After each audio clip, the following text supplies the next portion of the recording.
Hi there, I'm Erin, and welcome to my first ever reading vlog. In this vlog, you're just gonna get some clips of my everyday life, me going on walks, my dog Onyx, of course, me finishing A Little Life, my initial thoughts right after finishing A Little Life, and then lastly, me reading through Happy Place by Emily Henry. You guys were with me when I bought it, so I thought it'd be fun just to document my feelings as I read the book. And then afterwards, I'm gonna have a dedicated moment to these two books, talking about how I felt about them, reviewing them, especially this one. I need to talk about this one ASAP. It was unbelievable. But yeah, anyway, so expect that at the end of this video. Yeah, let's just have fun reading books and seeing how good I am at vlogging my everyday life.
Wow, it's so heartbreaking and wholesome at the same time.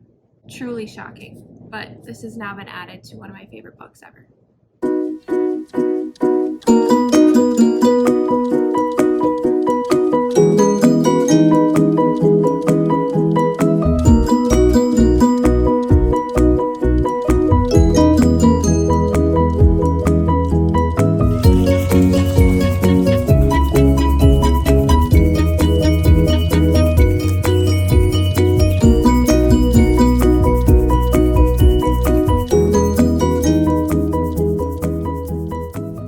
Hi there, I just want to check in and tell you my thoughts on the first couple pages in Happy Place. So far, we've learned about her friend group. Feels a lot like a couple friend group. I wonder how the spice level will be. I wonder how I'm gonna feel about the fiance. I'm loving it. It's very lighthearted still. I obviously love reading books about friend groups, and I think these girls are amazing. But yeah, I think those are my initial thoughts. Might be all over the place, but ta for now.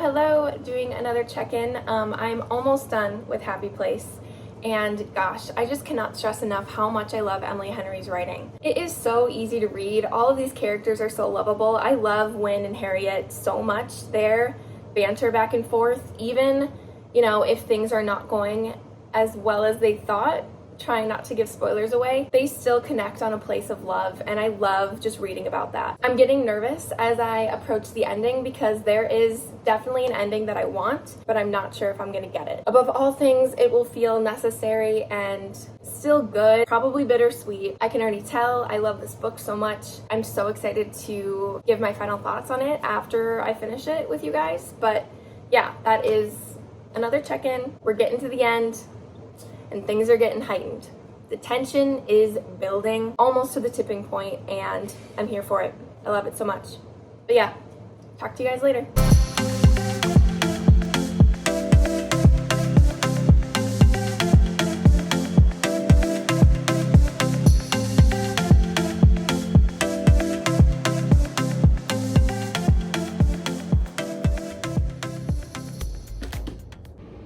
Say hi.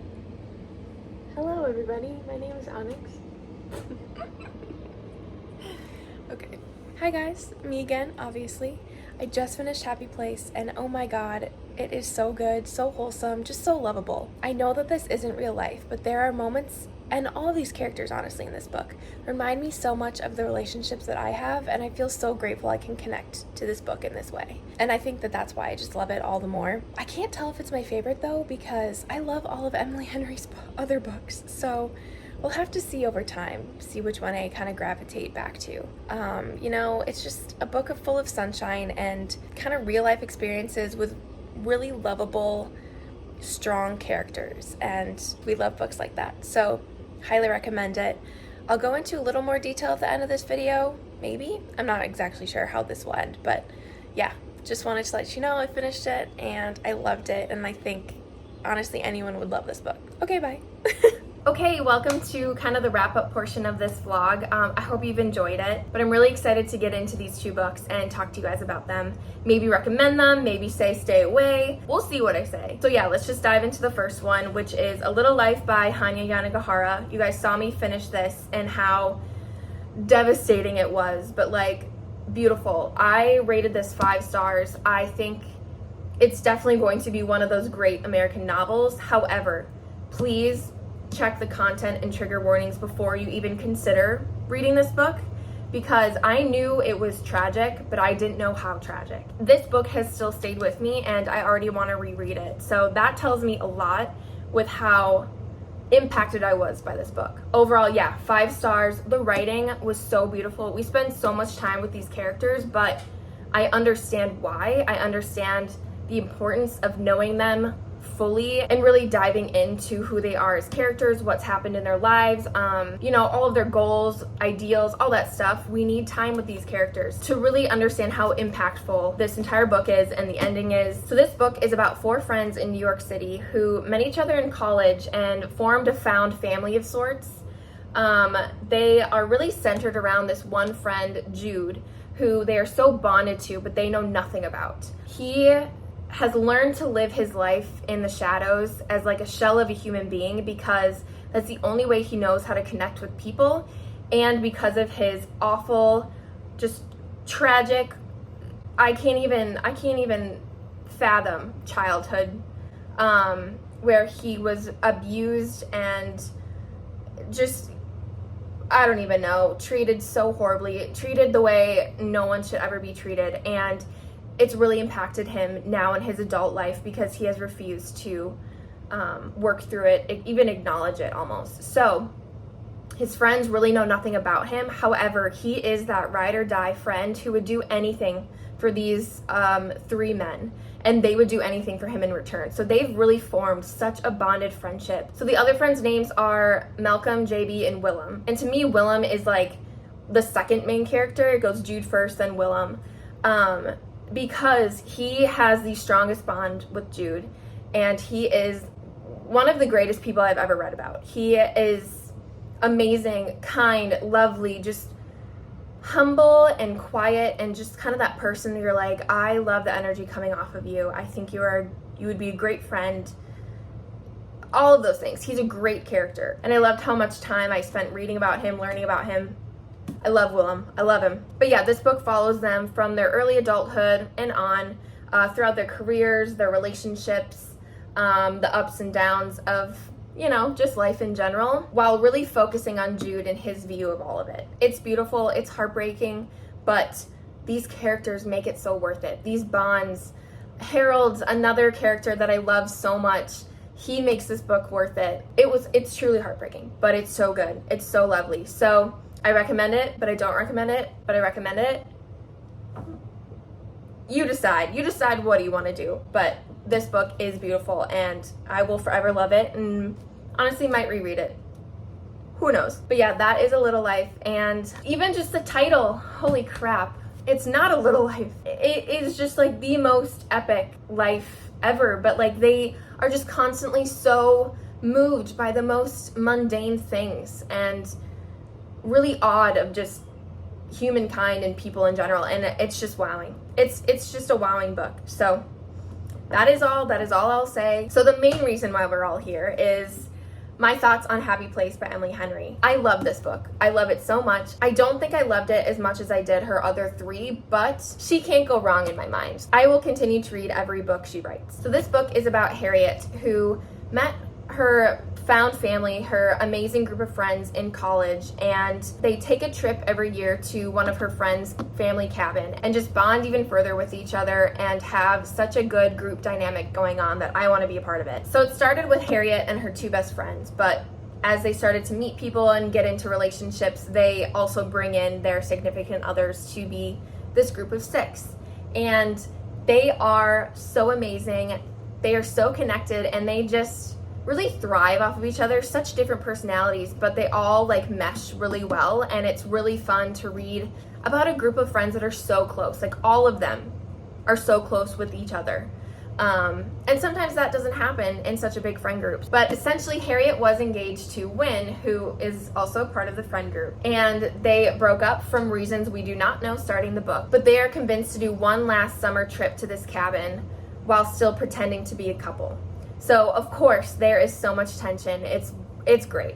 It's great. So yeah, they have to keep up this fake relationship throughout this entire trip. I didn't realize this, but I did like it. It goes back and forth between when they met and how they started dating until now, and you're kind of uncovering why they broke up and what went wrong, while also picking up how they all became so close and what's currently happening with the friendship dynamic now as they're getting older and having different careers. So there's a lot of tension between all the characters. There's definitely a lot of unsaid things. This book would be 10 times shorter if they all just spoke their mind, but we all know people are not that easy. I definitely wanted to pull my hair out sometimes because you're sitting there and you're like, how are you broken up? You guys are literally perfect for each other, and you guys say it.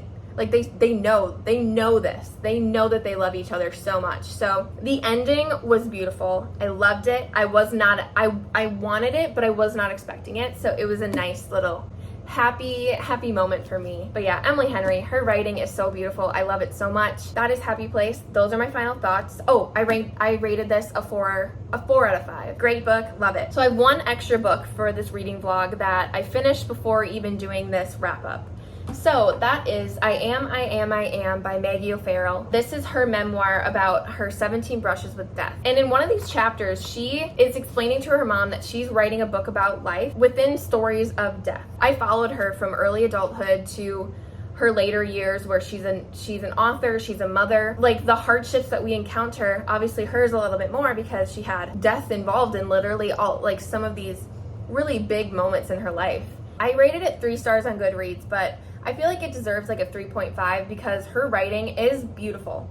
There are words in here that I do have to look up, however, because I just don't have that big of a vocabulary. Some of these stories are epic. Some of them are very minimal near-death experiences that we've probably all experienced once or twice in life without actually realizing it. One of the major themes that is sticking with me after finishing this book is motherhood, and how once we kind of cross that threshold into birthing another human being, being responsible for them, wanting to live life for them, it's a game changer. I have a lot of respect for her, and I feel for her because she had a really hard time with pregnancies, miscarriages. That's a huge part of this book. Just like her giving birth in like the most crazy, horrific ways, or I think maybe it's just one way. She truly has a life just full of death, and it's really crazy to read about. So I recommend it in the form of it's a really easy short book to read.